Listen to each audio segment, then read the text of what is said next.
Preservation, which we should North Dakota. And at Fort Belknap, my dad's side are the families, Azures and Brisboes, and my mom's side is the Gons and the Crazies.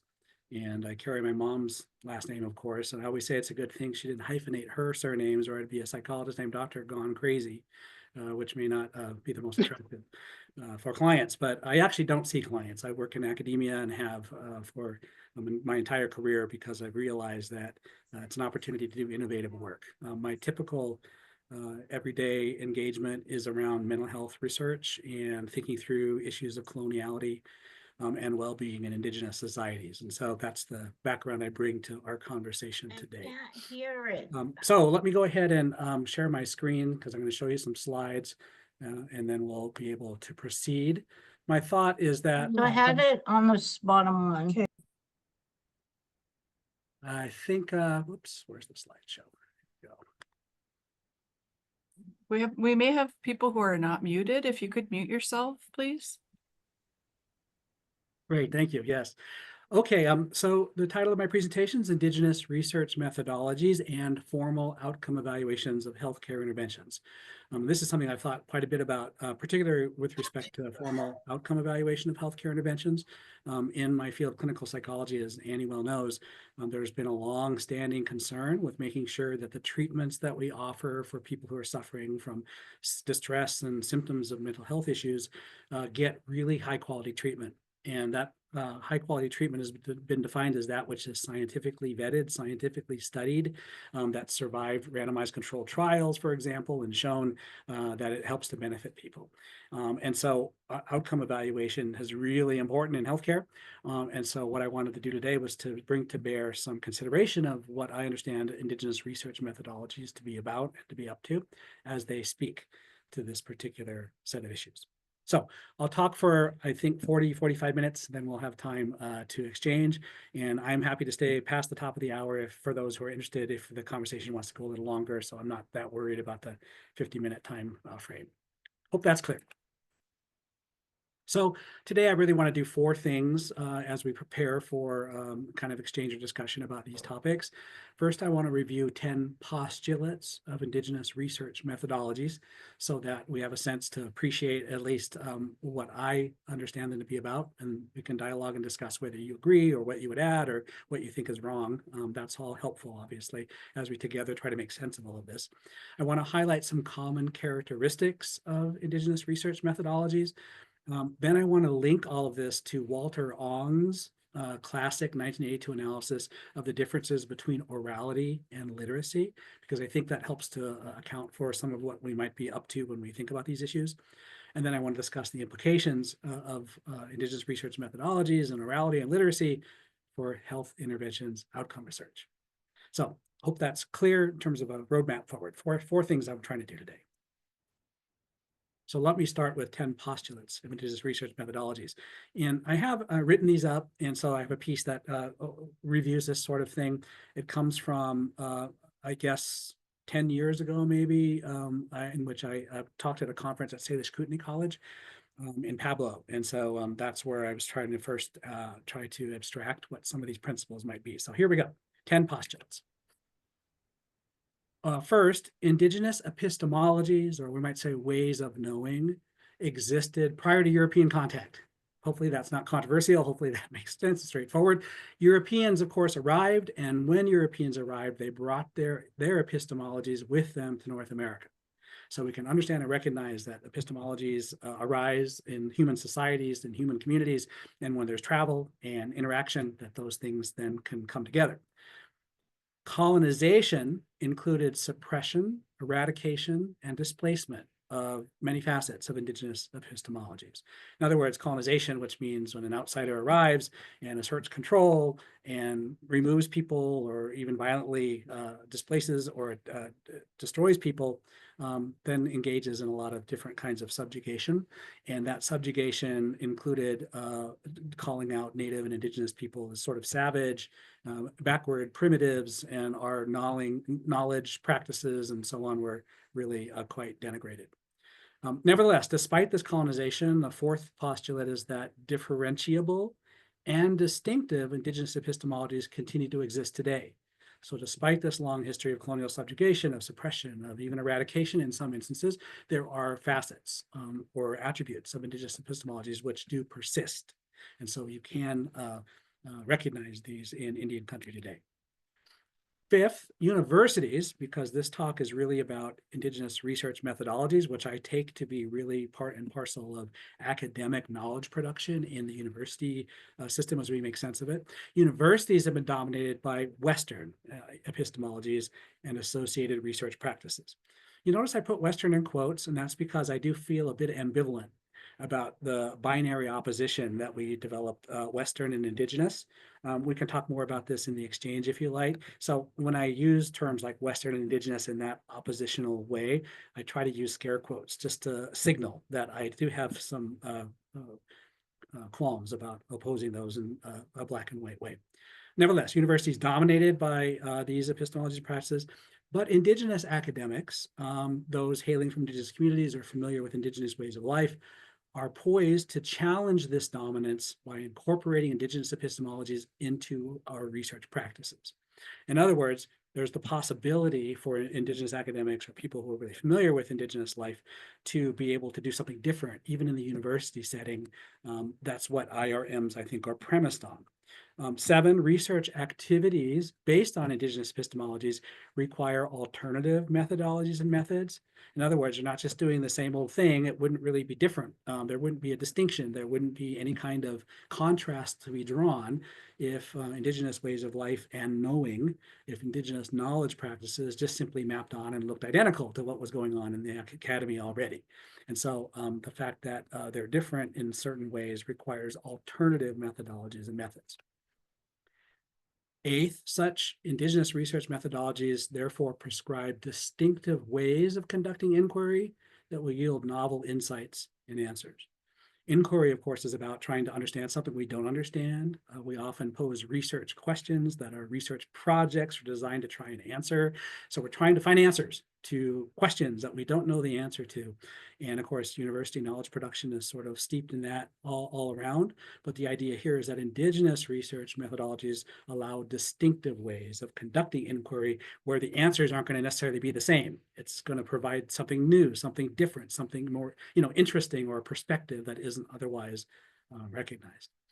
9th, these novel insights and answers are better for improving indigenous lives than results from Western research. In other words, the idea, the hook, the commitment, the interest in promoting indigenous research methodologies and finding novel answers and insights is that that's going to help Native lives in some way that's new, different, better than, presumably, the way university business as usual operates. Finally, 10th, academic acceptance and recognition of indigenous epistemologies and attendant indigenous research methodologies is therefore an important moral, ethical, and political goal in academia. So here's what I've just tried to take my understanding of indigenous research methodologies as they've been articulated and described by people who promote them. And let me just say that's usually not originated in psychology or in mental health. It's often in education or in indigenous studies as a place where I think these are often most developed. I'm just trying to take these and apply them in the healthcare context, and therefore I'm trying to really make sense of how they're promoted, what their logic is, how people understand and make sense of them. And so these are my ways of distilling down indigenous research methodologies into 10 postulates that I hope makes really clear what they are, where they're coming from, how they might differ, why they're valuable, why people would be interested in promoting indigenous research methodologies in academia. So I know you've been talking about indigenous research methods and methodologies over the course of this semester. Those of you who come to these, hopefully this isn't anything too dramatically departing from what you've heard, but it'll be interesting in our exchange if you have different ideas, because these are my efforts to distill these into postulates, but maybe you disagree with the way I've distilled them, or maybe you have other postulates that you think should be added as well. Anyway, this is in some ways the point of departure. It's the foundation and a common background for what I'm going to say next. So that's why I went to the trouble to tell you this. Okay, so given that sort of set of departures, conceptual departures, let's now talk about some common characteristics of indigenous research methodologies. Common characteristics.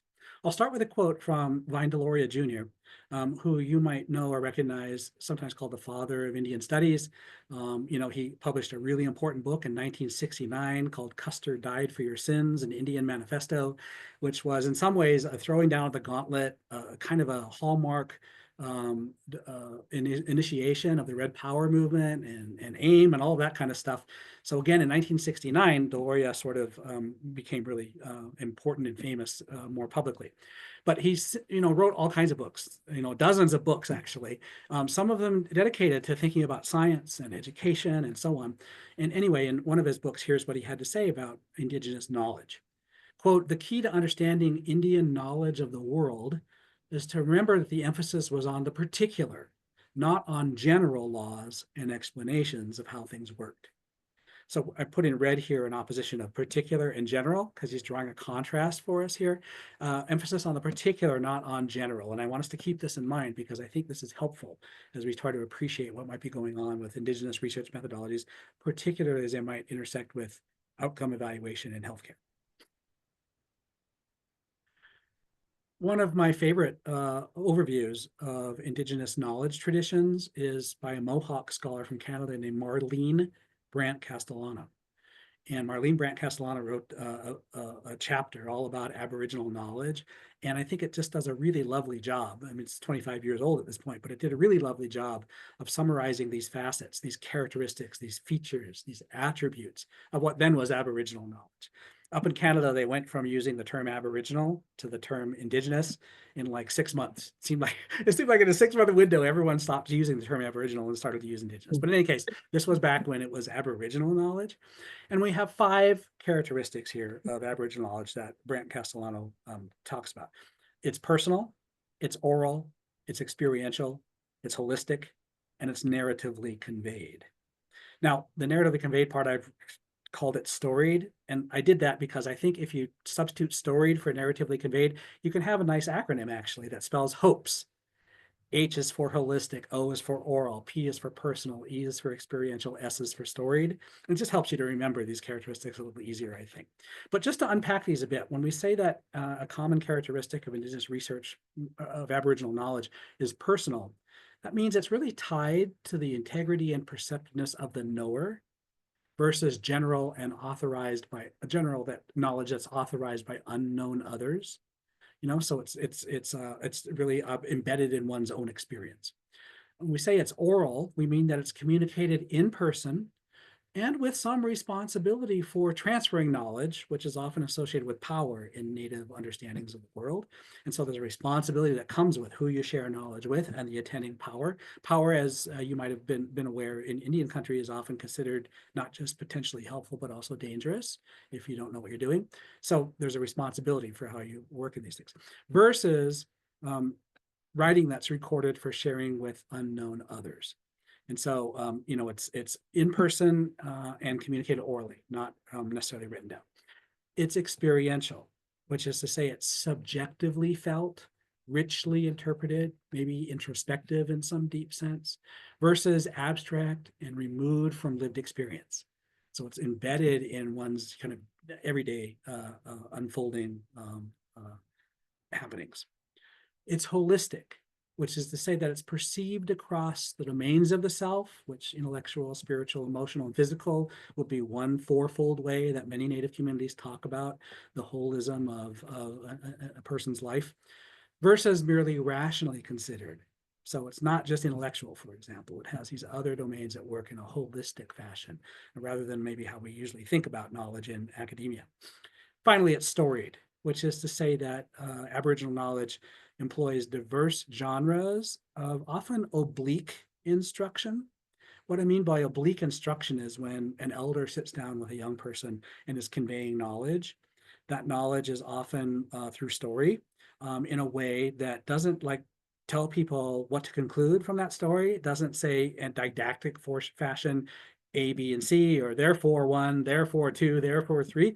It's more just oblique in the sense that you get this account, and then it falls to you to figure out whether and how it applies to you, how you might adapt it or whatever. That person's not going to tell you what you should conclude from it or what it really means. Versus, I would say, kind of in the academic world, delineating principles and propositions, or you might say postulates, rendering admonitions and judgments. It's not so much about that, but this kind of approach to more oblique instruction. So again, hopes, holistic, oral, personal, experiential, and storied are some common characteristics of Aboriginal knowledge, according to Marlene Brandt-Castellano. Now, Indigenous research methodologies, I would say, aim to adopt and adapt Indigenous ways of knowing, Indigenous epistemologies, Aboriginal knowledge, in the language of Marlene Brandt-Castellano, for academic knowledge production. So Marlene Brandt-Castellano was trying to describe how knowledge works in our communities. And we could talk about the ways in which Indigenous knowledge traditions work at home in reservation settings, among old people, traditional people, or what have you, because you would start to see some things that look a little different, certainly than academic knowledge production. But Indigenous research methodologies are really tailoring and refinement of these epistemological practices, of these ways of knowing that are really tailored to, tapered for, harnessed to knowledge production in the university. So, this is about Indigenous academics trying to engage in academic knowing for purposes of scholarly activity in the university. Now, they might have hopes and intents for their knowledge, their scholarship to go beyond the university and beyond the community of scholars to maybe impact tribal life in various interesting and important ways. But first and foremost, it's Indigenous academics engage in academic knowledge production in ways that the university, could at least begin to sort of recognize. And so as I think about this particular facet of Indigenous knowledge traditions, as we try to focus in then on Indigenous research methodologies, here are some qualities that I think are, again, reiterating some of the things that are true of Aboriginal knowledges, but refining them a little more. So they are rational, they involve, thinking and intelligence and those kinds of things, but I think they can also involve an emotional and an intuitive sort of register, not just the intellectual or the rational. Tends to be anchored in lived experience. And so there's something about how Native people might be socialized in community life that results in certain preferred and greater facility with kinds of knowledge and knowing. That's respectful of Indigenous languages, Indigenous worldviews. Tends to be quite situated and contextualized. So it's a knowledge that's, again, close to the lived experience, to the life world. It's, embedded within happenings and occurrences and events and interactions. It's practical and relevant often, which is to say it's, oriented towards solving problems, adapting to, different facets of one's environment, relevant to, how a life should be lived in a good way. On an everyday basis. It's holistic and relational. Holistic, again, a coming together, an integration, an agglomeration, if you will, of understanding and into unitary totalities rather than constituent parts. And therefore, it's sort of relational. The parts are together in some set of relationships, and specifying the relationships among parts is in some ways more important than just looking at the parts on their own. It can be responsible and accountable. First of all, responsible in the sense that, as I said, many of our communities view knowledge as associated with power. And so you don't just share all kinds of knowledge or any kind of knowledge willy-nilly without really thinking through what responsibility comes with sharing that knowledge to the people you're sharing it with. In that sense, it's accountable for what you share, who you share it with, the conditions under which you're sharing it, whether you had the right to share those kinds of things, etc. And of course, story-based. And I think if you have been considering this for this semester, you've probably heard already, on multiple occasions, that narrative and story is really quite foundational to Indigenous knowledges and methodologies. So these are the kind of, again, general qualities of Indigenous research methodologies that I'm drawing out from Marlene Brandt-Castellano and other people who've really elaborated on these approaches. And in some ways, this is the foundation then for specific and distinctive logics of inquiry. That is, indigenous research methodologies allow us to try to know things, but the way you go about knowing things isn't going to look like what you're taught in graduate school or in your undergraduate courses, in the usual surveys of disciplinary knowledge. That there's special kinds of things that would fall out of these general qualities in terms of how one goes about knowing things and the knowledge, therefore, that one produces. Okay, so I'm just trying to try to, in kind of principled and structured format, provide attributes, features, qualities, and so on of indigenous research methodologies and their relationship and expression of indigenous epistemologies or indigenous ways of knowing, for us to be ready to work with, for us to have a sense for us to be able to appreciate as we think about how one would make knowledge in this way, why it would be different and distinctive, and to what degree we think it's promising and useful in the academy, particularly in indigenous spaces within the university. But one thing that I think is useful to do is to anchor some of these generalities and some of these attributes and commonalities in some work that was done by Walter Ong. I told you it was a classic text in 1982 called From Orality to Literacy. And it's really here that I want to have a chance to draw out some of the ways of thinking and talking about orality and literacy that Ong helped us with. Basically, Walter Ong really took up the question of orality in some ways versus literacy as modalities of knowing things by really focusing on writing, which is to say alphabetic literacy. And he really tried to unpack writing as a truly transformative human technology, that all of human communities at some point or another were purely oral in their modes of interaction.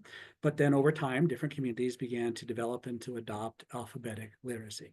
And that when a community or society adopts alphabetic literacy, it's so transformative that it completely restructures human consciousness. That there's a totally different modality, a totally different way of being and living and interacting in our worlds when we engage in alphabetic literacy in fundamental ways.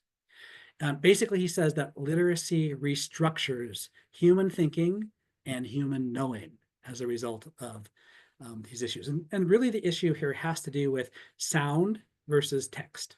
The oral modalities about sound and about words, about listening and hearing.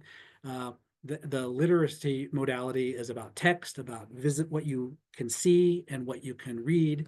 And so he really talked about, the oral versus the visual modality, and particularly emphasized the evanescence of sound versus the stability of text.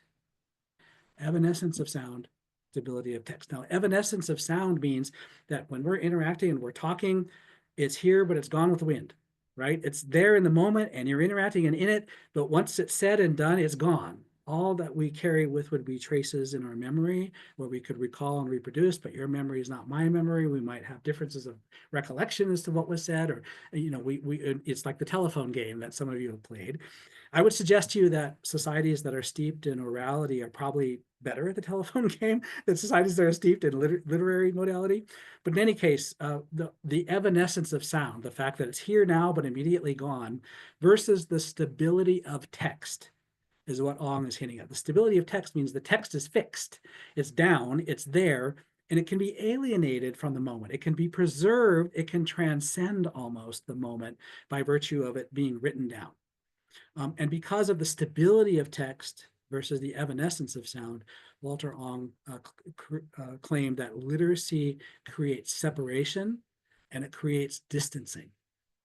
So I've written about this, and I think I want to be very precise here. So I'm just going to probably say it the way I said it in this article to give you examples of what I mean here. Ong explained, quote, "One of the most generalizable effects of writing is separation. It divides and distances all sorts of things in all sorts of ways," unquote. Writing, he said, distances the knower from the known, thereby promoting objectivity, right? That's what we think about in science, is it objective. It affords a distinction between data and interpretation. You've got stuff that's fixed, and then you've got the meaning-making process of what's fixed. So it allows a separation of the data and the interpretation of those data. It separates sources and receivers, which is to say speakers and listeners, across time and space. Obviously, the evanescence of sound, you're right there, you're hearing or you're not. But with the stability of text, you can look at this 1,000 miles away, 2 years later, and appreciate something that was conveyed. It distances words from experiences in decontextualist fashion, leading to an enforcement of verbal precision, giving rise to definitional tasks that explain the meaning of words using other words. So words become really pronounced and central in literacy. It distances past from present. Obviously, they kind of, the present is when we're talking and interacting right now, but when we have opportunity to fix text in a stable way, suddenly the past isn't the past anymore. It's right here in front of me as I'm reading it. It separates the thought structure of discourse, which we might call logic, from the embedded social functions of discourse, what we might call rhetoric. And I'm trying to persuade you of something, for example, and I use words in a certain way to have a certain effect or a certain impact.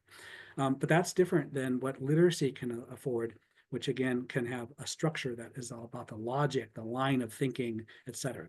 It separates abstract academic knowledge, what we might call book learning, from situated practical knowledge, what we might call wisdom. It separates being from time. Because of these attributes, the advent of literacy attenuates the narrativizing of experience, that storied aspect, in favor of fixed abstractions, literally initiating a reduction in the proportion of verbs in a language relative to the proliferation of nouns, such that becoming becomes being. And anyone who thinks about native literatures and in this day and age, language revitalization in indigenous communities will tell you we're verb-based languages. It's all verbs and they're strung together in all these interesting ways when you say things. But, literacy is all about nouns because of the way it's doing its work. In doing so, the quiescent text, according to Ong, displaces the action-related mobility of the oral world. For these reasons, Ong identified alphabetic literacy as the source of a kind of amplified abstraction, distancing, separating, fixing, decontextualizing, and fusing all of these things that undergirds modern philosophy, science, and presumably university-based knowledge production more generally. So literacy, according to Ong, creates separation and distancing. And it separates in all these ways that I've tried to sort of review here, and it fuels an amplification of abstraction.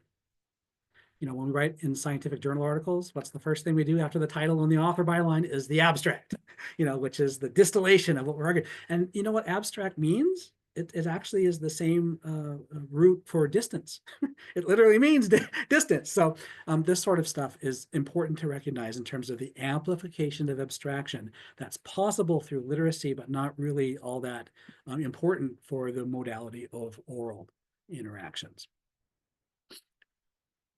Ong tried to summarize this all in a way that I thought was really interesting because in one paragraph, he's capturing some of the distinctions between literacy and orality in a way that I felt like resonated very nicely with what people say about indigenous knowledges and indigenous research methodologies.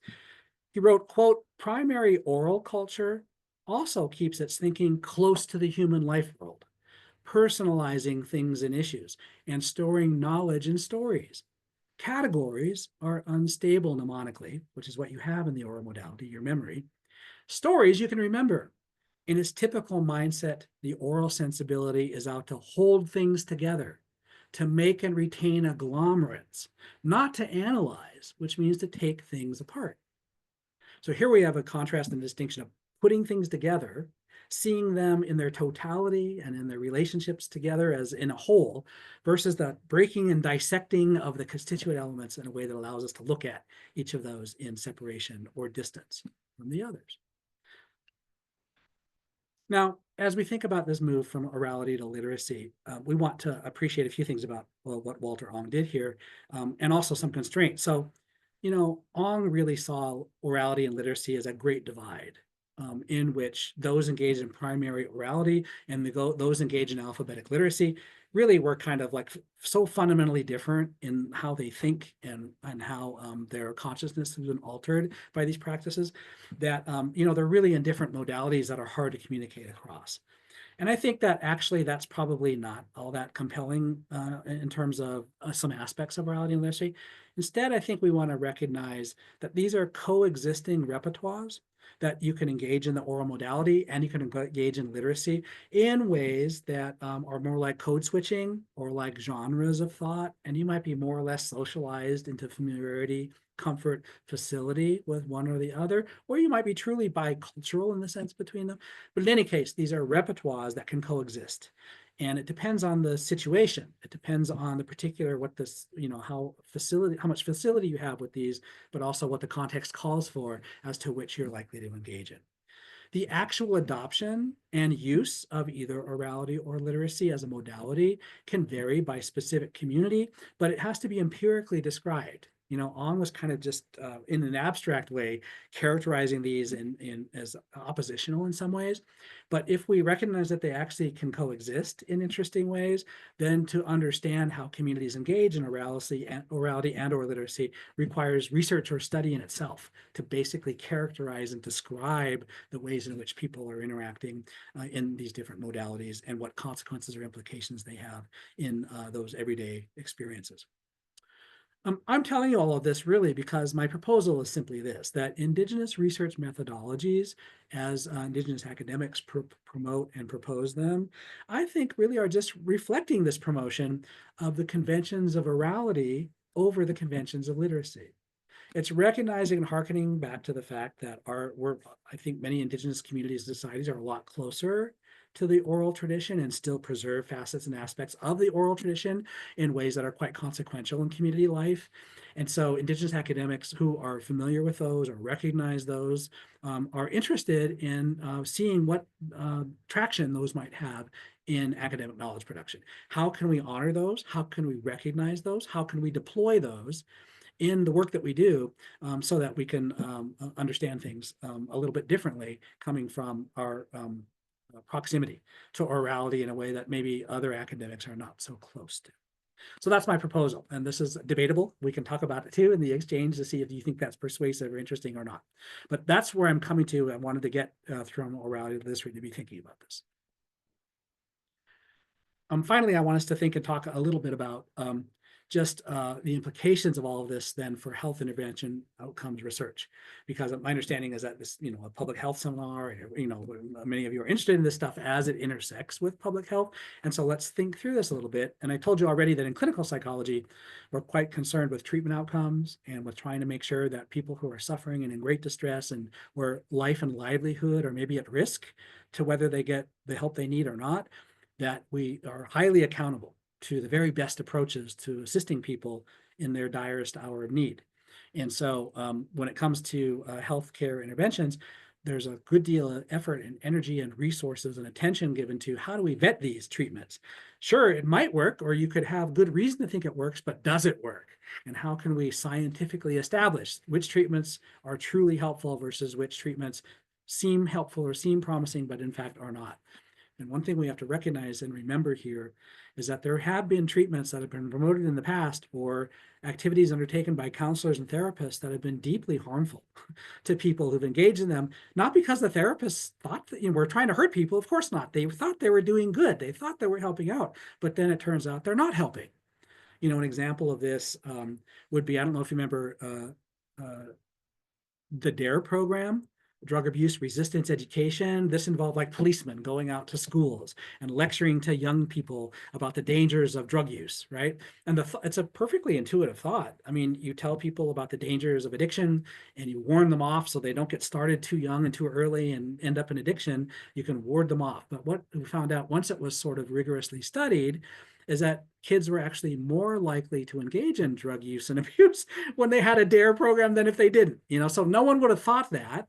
But, if you research it, then you find out. Or you might have heard that for individuals on the autism spectrum, as particularly the severe ends where they're non-communicative or they don't talk, there was a whole movement around what was called facilitated communication, whereby workers who were helping out young people with autism often who didn't speak, they would take a keyboard to them, and then they would like help facilitate. They said that their arms were a little herky jerky, they couldn't control their movements that well, but with a very gentle guiding at the elbow, just at the shirt sleeve there, that they could type on these communication devices and communicate in ways that they couldn't otherwise do. And when they did this, it turned out these young, sometimes children with autism, could actually do advanced mathematics. They could give wonderful orations. They could do poetry. Far from being non-communicative, it was argued, they had incredible talent and possibility for communication. It just wasn't being realized because there wasn't a way to get them to effectively communicate. But what happened is all of a sudden, some of these typewritten messages from young people with autism were that they were being sexually abused by, say, someone in their household.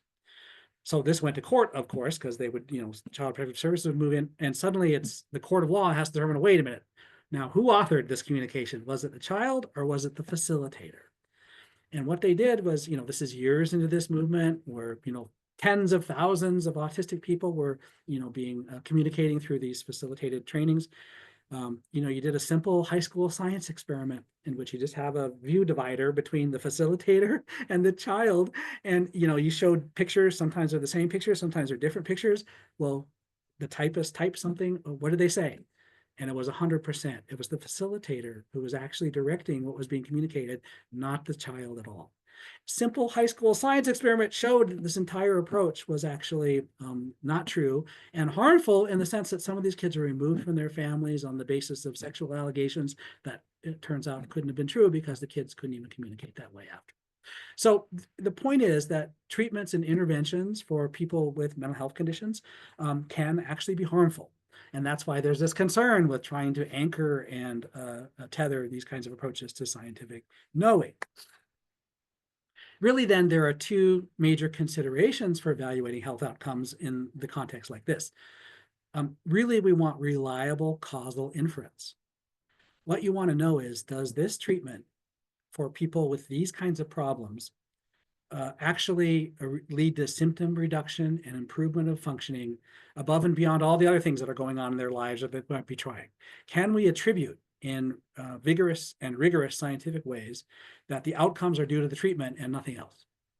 So this is why it's an experimental method. This is why randomized controlled trials are sort of considered the state of the art, because that's one of the few ways that we can hold at bay and disentangle causal inference from a host of other confounds that might bias us to think that it's helping when it's not. One of the proponents of empirically supported treatments and evidence-based practice was the late psychologist Scott Lilienfeld. He has an article, I think it's 28 reasons why a treatment seems to work when it really doesn't. And he just lays out all of the kind of cognitive biases and the inferential errors we can make in something as complicated as, do I think this treatment is helping this person with these problems? And without, really isolating in experimental fashion, it can be hard to have reliable causal inference. We can be led down the primrose path and make bad judgments. And then similarly, there's also the politics of knowledge when it comes to this sort of thing. Obviously, science and RCTs, they come from the drug world, and the FDA, of course, is very concerned about these things. But it's also the case that when it comes to health outcomes, there's market forces that are harnessed to trying to sell treatments to people for all kinds of things. This is why we can't watch TV for 2 hours without seeing ads that say, talk to your doctor, ask your doctor if this is right for you. The only nation in the world that allows marketing of drugs and medications and treatments directly to consumers. So there's a huge economic interest in health outcomes. And there are some, unfortunately, who are promoting flim-flam in the name of profit.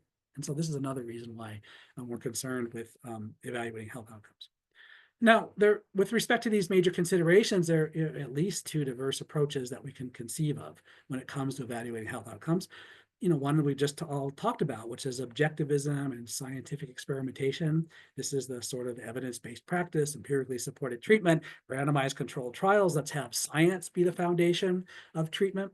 The idea here is that by endorsing these approaches, by engaging in experimentation in RCTs, we can isolate reliable causal relationships between treatments and outcomes in nomothetic fashion. Nomothetic is, remember, that means general, probabilistic, statistical kinds of knowledge. You can never say, because of this particular study, that this given individual is going to react X, Y, or Z. It's more probabilistic. It's like 60% of people responded. This person is therefore more likely to respond than not. But if this person's individual and we don't know everything about them, and the truth is they're going to or they're not. But we don't know that. So this is nomothetic knowledge. It's general, probabilistic, likely, but not given, just based on prior research. And it allows us to control for inferential bias and other cognitive limitations. There are just things that as human beings we're not good at being able to infer off the tops of our heads, and something like a treatment that is often complex and it's often over weeks at a time and often involves slow behavioral change of various sorts, scripting new habits and new patterns of interaction. It's hard to know if and when that's starting to change behavior in a way that would allow us to track that. So this is why, these kinds of studies are understood to be so important. So that's objectivism and scientific experimentation. But let's think about indigenous ways of knowing. Let's think about the epistemological practices that undergird some Native community life today to think about how we would assess health outcomes in those terms. And I think that what those approaches would do would be to emphasize personal story-based accounts of treatment benefit in not nomothetic fashion, but idiographic fashion. Not general probabilistic abstract knowledge, but case-based. This individual responded in this way, in a way that you can describe and narrativize. And so, in this sense, I think indigenous approach to knowledge, in the ways we've been talking, would probably look for the personal story-based accounts of treatment benefits, the testimonies, if you will, of what really has helped me. And it recognizes the authority of firsthand experience.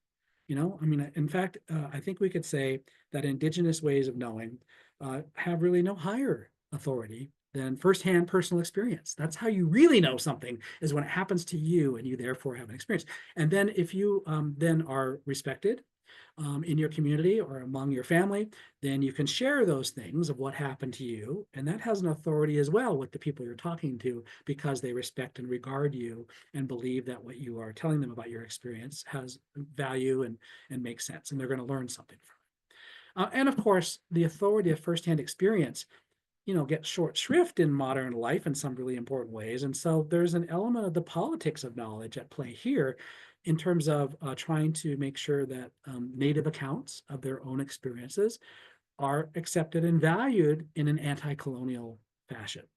That is, we've been subjugated for a long time, where we were told that our knowledge was not valid and not valuable, that our understanding was primitive and childlike, that we need to get with the modern world, we need to learn all the modern things, and that's our salvation for the future. But we're aware and attentive to the idea of that actually being denigrating and untrue. And so we're interested in finding and celebrating anti-colonial, maybe traditionalist approaches to some of these things, including ways of knowing that might benefit us over the course of Native life into the future. And so firsthand experience looms very large when it comes to indigenous ways of knowing. And when it comes to valuing health outcomes, this is a really different approach.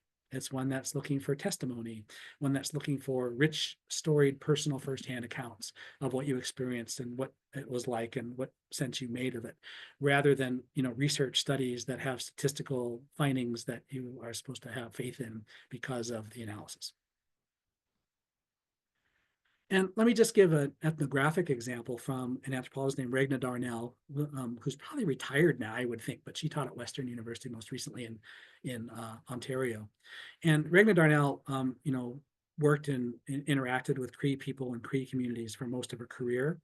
And early on, she was very interested in how Cree people interact in terms of relationships and social life, in a way that allowed her to recognize and understand some of the differences between, modern life in the city or among white Canadians.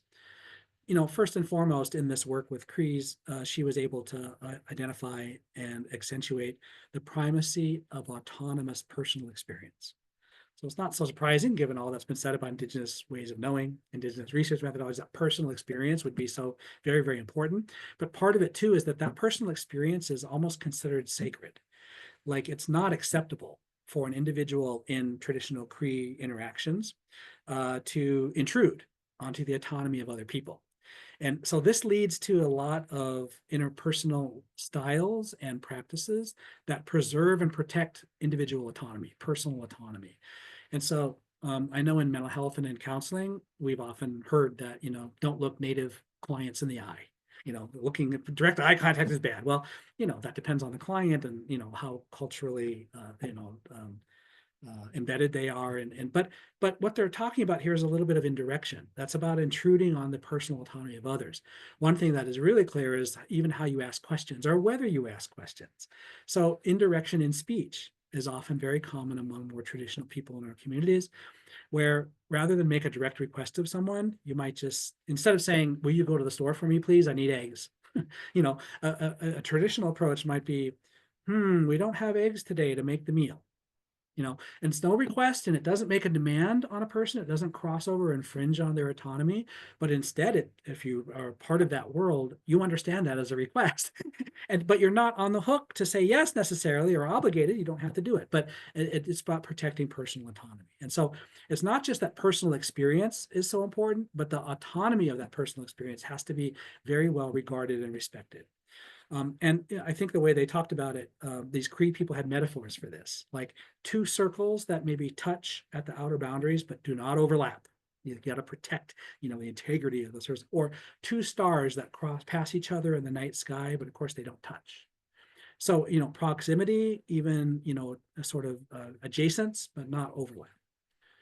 This autonomous personal experience is really the source of age-based authority. It's why elders are respected, because they have not only personal experience, but a long history of it. They have a lot more of it to draw on. And so, age comes with more firsthand experience and more things to share. It's privileged personal experience, that is, over abstract or secondhand claims. What you want to hear when you're asking for my authoritative view on something is what happened to me, not what someone told me, not what I read in a book, not what a scientist published, but what I experienced. And teaching itself is respectful of personal experience. So I told you how, in many of our communities, there's a kind of conventional elder talk. It's often monological, which is to say you don't interrupt, you don't ask a bunch of questions, you sit there and listen until they're done talking. And it's very often storied. It often can meander. It often doesn't have concrete recommendations for what it means. In other words, most elders don't tell you what to make of what they say. They're respecting your personal experience, your personal autonomy, to leave it to you to figure out what it means. And so, it's not uncommon for Native people who at some point in life, 10 years after talking with someone, will say, now I know what that person meant. They told me this story. At the time, I couldn't make much sense of it. I just tucked it away. But now something's happened in my life and I get it, because now I can apply it. So in that sense, it's respectful of personal experience. Well, when it comes to these differences in approaches, we really then have to wonder about things like, the indigenous way of knowing, the alternative here, which has to do with testimonies. And to what degree testimonies can be arbiters of efficacy claims? Under what conditions should we take seriously testimony that this treatment helped me, ... with the assumption therefore being that it could help you too, and that's the kind of thing you might do.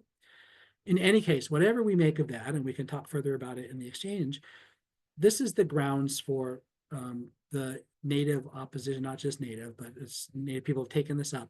Not just an interest in evidence-based practice, but in practice-based evidence, in the idea that everyday life and experience can generate knowledge that's authoritative for knowing things that should be taken seriously as a form of evidence for weighing in when it comes to things like treatment and its efficacy in health circles. So not evidence-based practice, but practice-based evidence on the grounds of testimonies and autonomous personal experience being the highest form of knowledge that one could share. Well, just in terms of a final tracing out of some of these implications, I think it's helpful for us to appreciate the ways in which maybe these different approaches can complement each other. So I think there might be knowledge use practices that are helpful to us, and especially if we demarcate them a little bit. And the way I would do this is to talk about scientific knowing, the kind that presumably all of us who are here at a public health seminar are thinking about. Scientific knowing with its experiments and its statistics and its setting up complicated puzzles in which we, try to then collect inferences or observations to solve, which solution to the puzzle makes the most sense, is really probably can be construed usefully as an extension of rationality. This is like the intellectual, the cogitative process of trying to make sense of something, but we're limited in what we can make sense of off the tops of our heads. And so scientific knowing is a set of tools that serves really as a cognitive prosthesis. We're limited in our ability to draw conclusions inferentially off the tops of our heads, but science is a way to extend the rational powers from the tops of our heads further and more deeply than we could otherwise. It's an added epistemological tool. It allows us to find patterns, to make meanings of things in the ways that are not so obvious to the naked eye.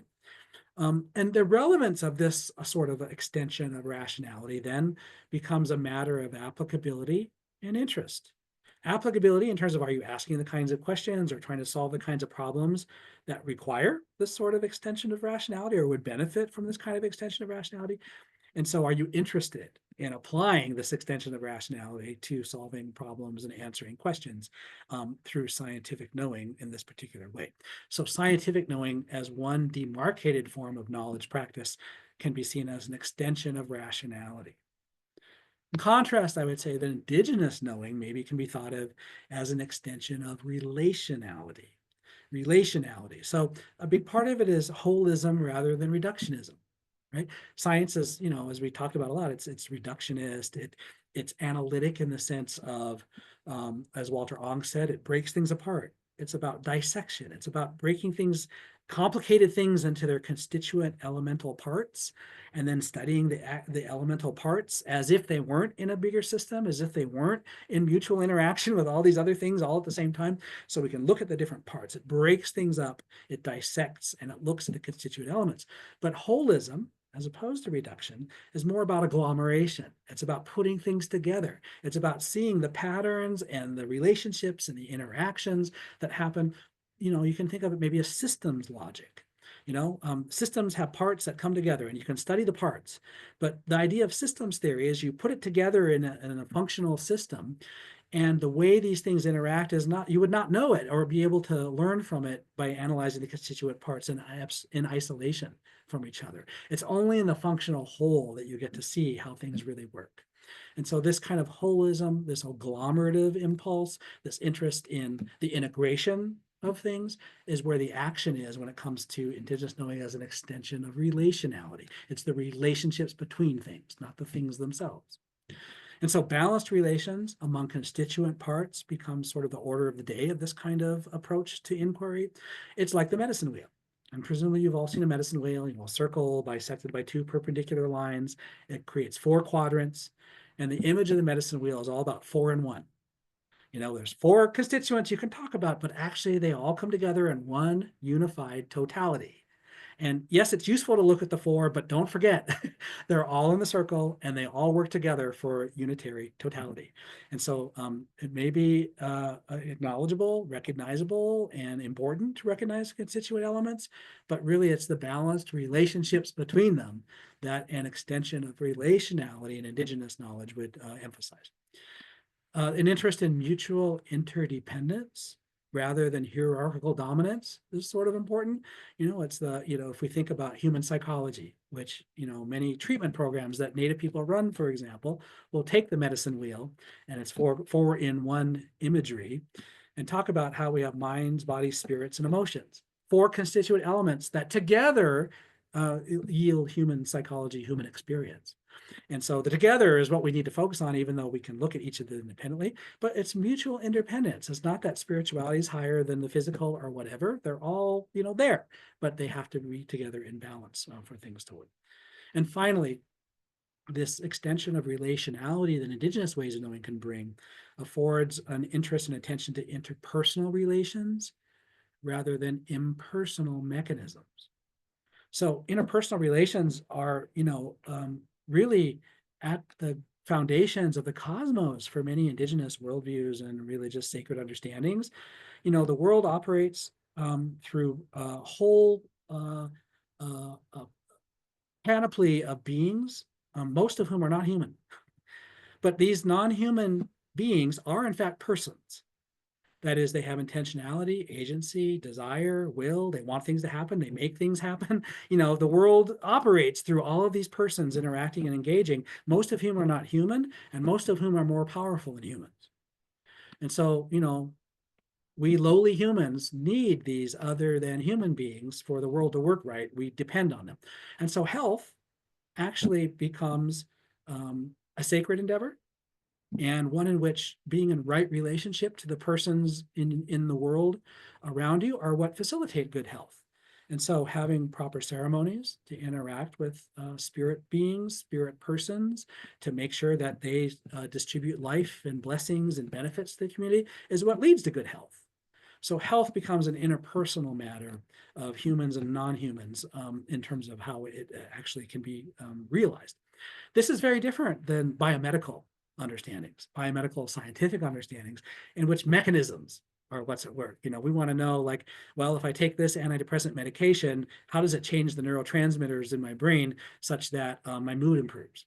And no one thinks that that has anything to do with the impersonal or really even the psychological. It's a mechanism, in this case, a biological neurochemical mechanism of cause and effect between this chemical substance interacting with these cells and having this outcome. But that's a very different world. This extension of relationality actually is all about interpersonality, not mechanisms. Okay, I put a lot on the table, and maybe it's too much for one talk, and I don't want to you to blow a gasket. So let me just close and then let's talk. I do want to say that I think that explorations of these matters and these issues actually is itself a really potentially generative research project, one that will probably depend a lot on what we in the sciences, I guess, call qualitative inquiry, more open-ended discovery-oriented inquiry, maybe ethnographic inquiry, because Indigenous ways of knowing are often talked about, especially as in academia, we're trying to convey and make sense of all of this for non-native academics to be able to describe it in a way people can follow and understand. But when we do that, of course, we end up with idealized systems rather than the situated practices that actually unfold in our communities in particular contexts and particular, interactions. And so I think we want to maybe think about how could we understand better about Indigenous ways of knowing, not as idealized systems, but rather as situated practices as they unfold in real life.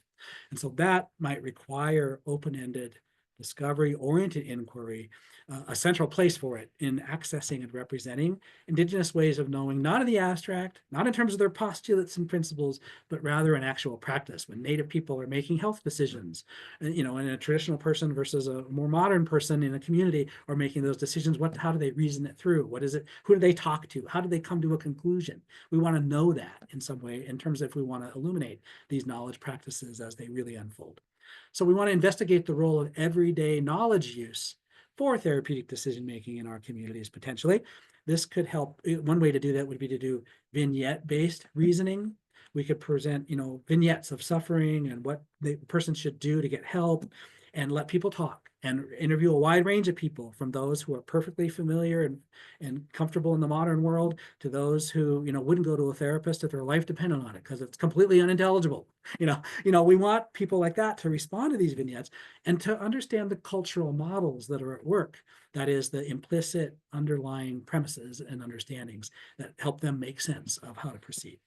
And I think ethnographic inquiry, which I'm in the Department of Anthropology at Harvard, so a lot of my colleagues do ethnography.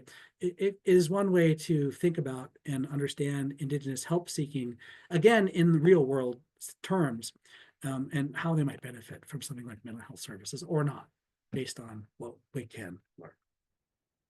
Okay, I have a website. Gone, the English word gone, it comes from my great grandfather who went to boarding school at Fort Belknap in 1891. And the goal in the boarding schools at that time was to, quote, kill the Indian, save the man. One thing they did immediately was to get rid of your Indian name and give you, an American name. And they gave him the name Freddie. At that time, the custom was they'd give you your father's Indian name in translation as your surname. And his father's Indian name was Gondawar. So they just clipped it to Gone. Anyway, but that's why Gone to War in terms of this website. And I've written about this. I have a few articles, and Dr. Sweeney Winchief is here today. We've had an exchange about these issues. And so he has articles, and there's a lot of stuff that I've interacted with around these questions and other kinds of healthcare interests as well that you can all find on my website here. I'm going to stop sharing my screen. and I think open it up for exchange and engagement. So thank you. Appreciate your attention today. Thank you, Joe. This is really a wonderful presentation. Really appreciate all of the material that you've been able to cover. And it helps with some discussions we've had around some of these topics. There's some questions I'll open it up to, but I know one of the questions that came up as far as a talk that we gave for the seminar series is how to kind of talk about epistemology, how to talk about some of these issues that are clearly kind of from a different language than many of our indigenous ways of knowing. And then how do we think about intersecting kind of some of the ways that we've been trained in Western science to incorporate diverse perspectives that is sort of remains respectful to both.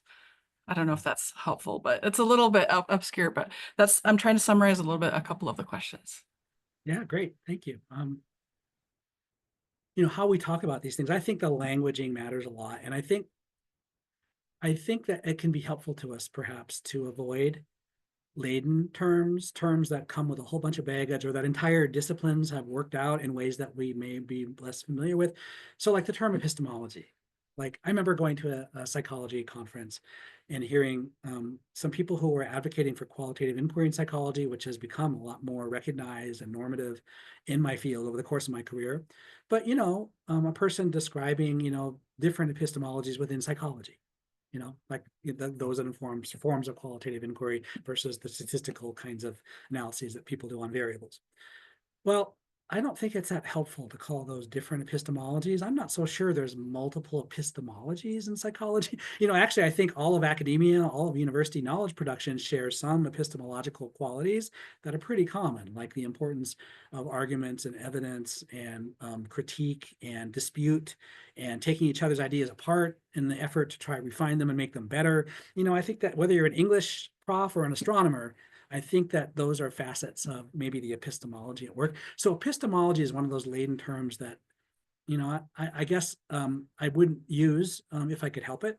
And so, ways of knowing is one we could talk about that, which a way of knowing is different than the knowledge one makes, of course, so it helps a little bit. But I think finding ways to language these things in ways that are more original and more descriptive of what we mean than like taking over a term like epistemology, which philosophers have been debating for centuries, and which if you talk to a philosopher, when we use the term epistemology, that's not what they mean, and so then they can, anyway, we want to avoid and sidestep a lot of that stuff. So I think when we talk about these issues, trying to find a more descriptive language that doesn't partake of laden terms could be helpful to us to avoid getting in morasses and saying things that we don't really mean that people hear differently because of their background and training. In terms of appreciating, how these come together, I think a way forward. So I tried to say a little bit about this already. Part of it is, we have our idealized ways of thinking and talking about this for purposes of pedagogy, for purposes of making clear to people who are unfamiliar. Okay. And I understand that that's important work and it requires, some creative fashioning of what we mean in ways that probably don't map in nuanced ways onto how knowledge practices unfold in community life. And I think we're impoverished by not having really high quality insights and observations from how in Native communities we actually engage in knowledge practices.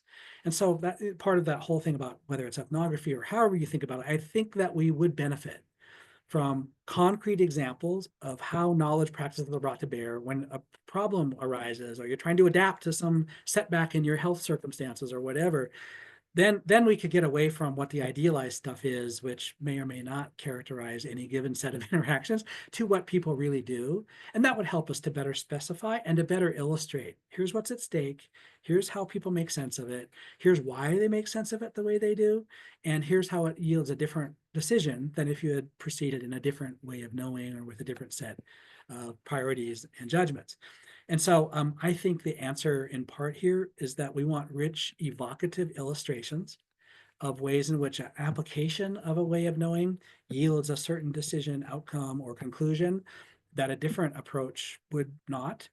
And that requires rich examples. And those rich examples can come from, thick descriptions of community life where we try to track some of this stuff. So again, that's kind of it feels like anthropological, I suppose. I don't mean it to feel that way. And there's probably a way that Indigenous scholars in particular, because we're both insiders and outsiders in these complex ways, could, maybe make some headway on this if we decide it's valuable enough to do.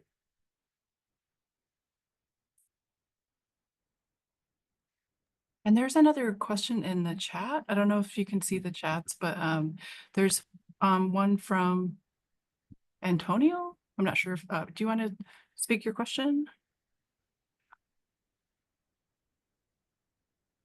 He's still here. Yeah, my name's Olathe. Oh, I'm sorry. Thank you. No, it's okay. First, I want to say thank you so much. I was really excited when I learned that you were going to do a talk. So I was just wondering how you navigate that internal pressure to protect knowledge that comes from people's stories, while also meeting the demands of Western science and providing enough information to be able to convey something as relevant and significant. Oh yeah, thanks. That's a great question. And, I'm kind of a funny psychologist. Psychologists really are trained and taught in our methods, and psychologists are obsessed with methods, more so, I think, than other social scientists in some respects. Obsessed with methods and obsessed with being a science, like being seen as a real science, not just a social science or behavioral science. And so these methods are really important to what we learn. And as a psychologist, I remember when I went up for tenure, 15 years ago, and they sent out my portfolio of articles that were representative of my work that, scholars would have to evaluate and decide whether I was worth getting tenure or not at the University of Michigan at the time. And they sent out, I think, 12 of my articles, and none of them had statistics. They were all, qualitatively analyzed pieces in which you take, a rich story happening, experience of someone who's reported that. So it is empirical in the sense that it's not just me coming up with stuff. I'm talking with people and they're telling me stories, but the stories they tell are richly illuminating of some facet of how mental health or identity or cultural difference, plays out in some way where what's at stake in how they talk about it relative to modern life, relative to colonial subjugation, relative to the future of Indian people, is evident. And so making knowledge that really prioritizes and centralizes and honors those kinds of stories, those kinds of events and occurrences and happenings, is what I've been doing throughout my career. So all that's to say that I think it can happen. Now, it is a little off the beaten path. I was not sure I was going to get tenure. In fact, I was told repeatedly by colleagues throughout all my pre-tenure years that I was at great risk for not getting tenure. So it's risky, but and it was more risky then probably than it is now because we've made some progress in psychology as a discipline around these issues.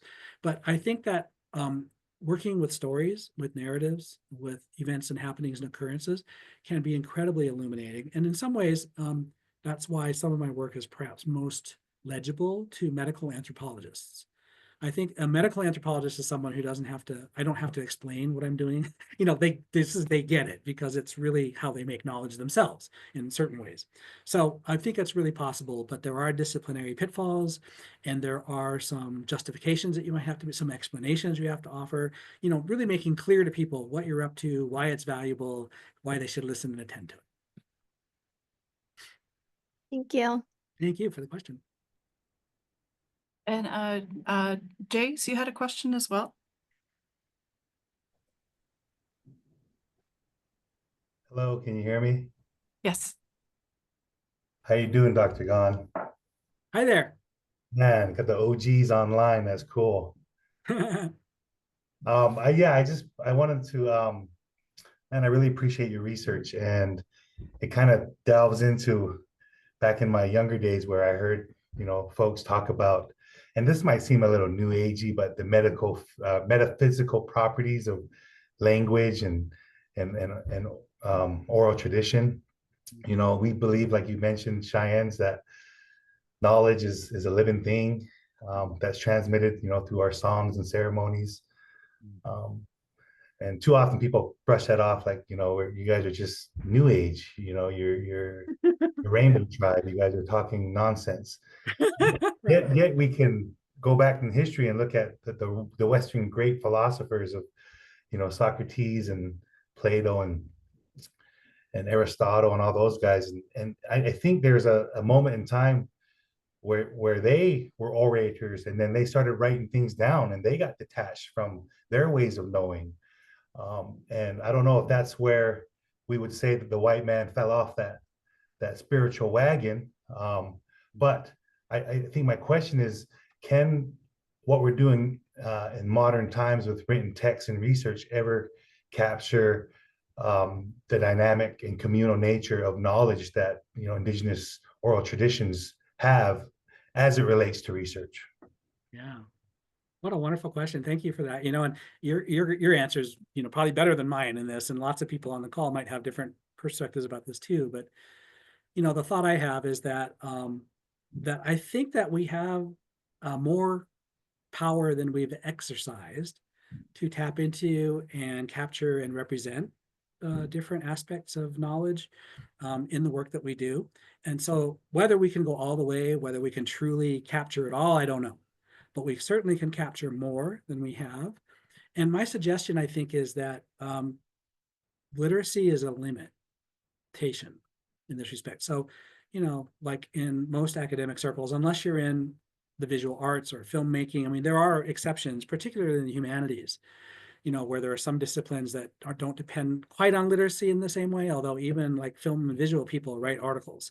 But the point is, if you're writing articles or writing books, you're really wedded to literacy. And I think that limits our ability to really represent and capture facets of orality and the oral tradition among our peoples in ways that would invite us to think outside the box, and especially once you're tenured and you're set up in faculty life and in your departments, to try to think about, okay, how could I make knowledge that would better capture this? Do video recordings help?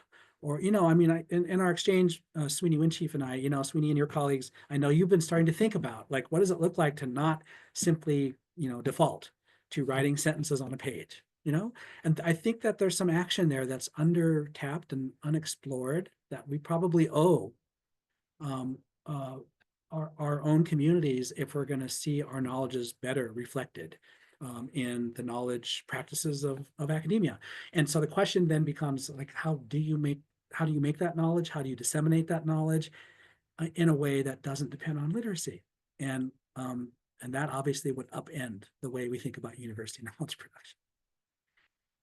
Great. I think we might have time for one last question. I know Kimber's got her hand up here, and just want to join everyone in thanking Dr. Gahn for such a wonderful, thought-provoking conversation this afternoon. Kimber, go ahead. Thank you, Dr. Belcourt, and thank you, Dr. Gahn, for joining us. I'm a medical anthropologist and member of the School of Public and Community Health. I really appreciated your shout out a few minutes ago. A lot of our students, particularly our Native students, have a real thirst for training in Indigenous research methods, and that was part of the reason that we really encouraged Damien and Annie to put their heads together, put this seminar series together this spring. And one of the things that I've been thinking about a lot is, as we train our graduate students, particularly our Native students, like, practically speaking, do you think that it would be prudent for students who are interested in learning Indigenous research methods to also learn the sort of standard suite or the standard methodological toolkit of the scientific method and that kind of approach of inquiry, because of the need, I guess, of, to establish yourself as an academic by publishing in certain kinds of journals where peer review goes the way we know it goes and so forth. And I just wondered if you had any reflections to share about that duality of methods and learning them both, maybe for all of us. Yeah. There are different schools of thought to this, and I suppose at the bookends, you have people who think, well, students, they just need to learn the discipline, or they need to learn the field, they need to learn how to, understand and make knowledge in the conventional ways, and they can innovate later. but let's just make sure that they, sort of pay their dues, but also learn to appreciate and truly understand in all the nuance and detail how we make knowledge in this field. And there's something to be said for that. On the other hand, there's a completely opposite approach or perspective, which is, Indigenous peoples have played that game for long enough, and it's not of interest to many of us, and it hasn't helped our communities in the way that the promise had been made. And so, for our Native scholars with connections to Native communities who are interested in Native life, they should do their own thing, and it could be a separatist endeavor. It can be in opposition to, overtly defined as politically against, that sort of. So those are like the bookends. They're probably caricatures. No one probably either does either or of those things exclusively. So it's sort of about what's the right mix, or how do you cultivate exposure to both. And I suppose it probably does depend on what the person wants to do, later in their careers. I do think academic knowledge production comes with a whole set of conventions that are not easy to learn. That's why it takes so many years to get a doctorate that certifies you to make knowledge in those ways. And that's why the methods courses and the kind of pilot or training research projects are so important as you learn all that stuff. So all of that sort of is about the sociology of the profession or the sociology of academics. But honestly, I also think scientific tools are a gift. These are human. I actually try never to say Western science and Indigenous science in opposition. I don't use the word Western science without scare quotes. I just think that that's not useful. Science, first of all, is a crafting together over the course of centuries of travel and encounter and interaction and borrowing and stealing and sharing. It is itself a conglomeration of a whole bunch of cultural approaches and knowledges from around the world. And so it'd be sort of hard pressed to identify science as Western exclusively, because it depended on Western encounters with everyone else and stealing stuff from other people. And I remember Russell Means used to go around and talk about how the Mayans, taught the world what the concept of zero was. Like mathematics didn't work right until the people met Mayans and understood that they were missing zero as a place within the numerical spectrum, and therefore math didn't work right. This is what he said. I don't know all about that, okay, because I'm not a mathematician. But I remember him saying that and thinking that was so interesting. That's what I mean. And so I think that scientific tools are very useful for humanity. We don't have to argue this when it comes to like airplanes flying through the skies and, but when it comes to health, when it comes to human experience, then I think there are debates to be had about whether natural science approaches are better suited to understanding humans than, more interpretive, more qualitatively analyzed, more human science approaches. That's a debate that's been in psychology and in the social sciences for a century, right? And we can have those debates. But I just think that it's useful to have all the tools you can use, I mean, if we think of them as tools, then what carpenter can live on just knowing a saw and a hammer? You need a screwdriver and a wrench, So I think there's our argument to be made for becoming versatile and dexterous and drawing on all of the knowledge traditions you can, so that you can apply the right tool in the right moment for the right question in the right way. I really appreciate your reflections on that and the insights that you've shared. And I think that we're at a special moment in the School of Public and Community Health Sciences because we're hiring an Indigenous research methods subject matter expert into a tenure line position. And it makes me think, as a new chair of this program, really hard about what what classes we require, and if we might need to add some requirements so that IRM isn't covered in the one-off seminar series once in a while or as an elective, but as a course that we routinely require all of our students to take. So thank you for sharing your insights and for being with us today. Wonderful, wonderful. Yeah, So appreciate it. wonderful way to end. That's a great hopeful note. And thank you so much, Joseph. And I just appreciate you sharing your knowledge, and we just really, really appreciate you and all that you do for our communities here in Montana and beyond, and Boston and everywhere. So thank you so much, and we hope to see you soon. Take care and safe travels. Thank you. It's been a privilege talking to you all. Have a great week. So long. Thank you. Thank you, everyone.